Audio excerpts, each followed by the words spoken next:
ஆசிரமத்துக்கு பேர் சொல்ல விரும்பவில்லை. இது 22 வயசுக்கு சின்ன பையன், கொஞ்சம் ஏதோ ஒரு பெண்ணை விரும்பி அது கல்யாணம் பண்ண வேண்டிய நிலைமை பையனுக்கு வேற இல்லை. ஆனால் அது முடியாமல் போயிடுச்சு. ஒரு மாதிரி டிப்ரெஷனுக்கு போயிருக்கிறார் அந்த சின்ன பையன். இந்த வேதாந்தி மகரிஷி மனவள கலைஞர் ஏதோ ப்ரோக்ராம் பண்ணுறாங்க.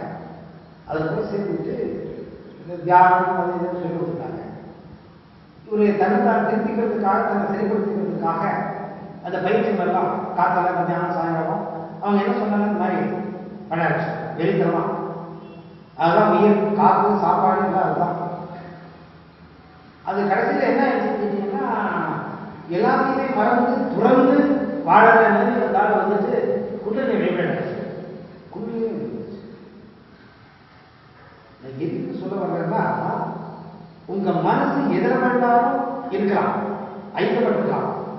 ஆனா அந்த ஐக்கப்பட்டதிலிருந்து நீங்க வெளியே கொண்டு வரதுக்கு உங்க மனசை வேற இன்னொன்றுல போட்டு நீங்க நுழைச்சிட்டு அதை வெறித்தனமா அதுக்குள்ள நீங்க இறங்க ஆரம்பிச்சீங்கன்னா, இந்த வேண்டாத ஒன்றை ஒட்டிட்டு இருந்தீங்க இல்லையா, அது தானாக உங்களை விட்டு போயிடும். அந்த மனதனுடைய வரிகள், அந்த பிணைப்பு, அந்த பந்தங்கள், பாசங்கள் எதனால உங்களுக்கு வழி கிடைச்சிட்டு இருக்கு, எதனால உங்களுக்கு துக்கத்தை கொடுத்துட்டு இருக்கு, அதுல இருந்து வெளியே வரணும்னா இன்னொன்று நீங்க இன்வால்வ் பண்ணி உங்க உயிரியே உடலையே அதுக்கு கொடுத்து நீங்க இன்வால்வ் பண்ணிட்டீங்கன்னா உன்னதமான மட்டத்துக்கு போகலாம். இந்த சின்ன பையனுக்கு 21-22 வயசு ஆன்மீகத்தை பத்தி நாலேஜே இல்லாதவங்க 10-20 வருஷம் ஆன்மீகத்தில் இறங்கி அந்த ஆன்மீக பயிற்சிகளை பண்றவங்க கூட அந்த மாதிரி நிலைமை கிடைச்சிருக்காது. 5-6 மாசத்துக்குள்ள அந்த பையன் உன்னத மட்டத்துக்கு போயிடான். நீங்க வந்துருந்தாரு இதெல்லாம் சொல்லி வச்சிருக்கேன்.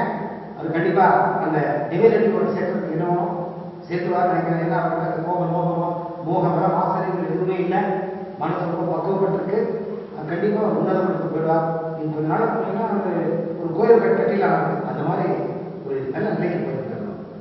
வெறித்தனமா அவர் கூட பின்னாடி இருந்த மனுஷன் அப்ரப்ட் சேஞ்ச் ஆன்மீகத்தில் உன்னத மட்டத்துக்கு முடியுதுன்னா கண்டிப்பா சாதாரண மனிதனாக இருக்க நாம ஏதோ ஒரு கெட்டதை கொண்டு நம்ம இணைச்சிக்கிட்டு வாழ்க்கை இவ்வளவுதான் முடிஞ்சு போச்சு அப்படின்னு நினைச்சுக்கிட்டு நாம தோல்விங்கிற அந்த எண்ணத்துல நாம அழிச்சுக்கிற பார்த்துட்டு இருக்கோம்.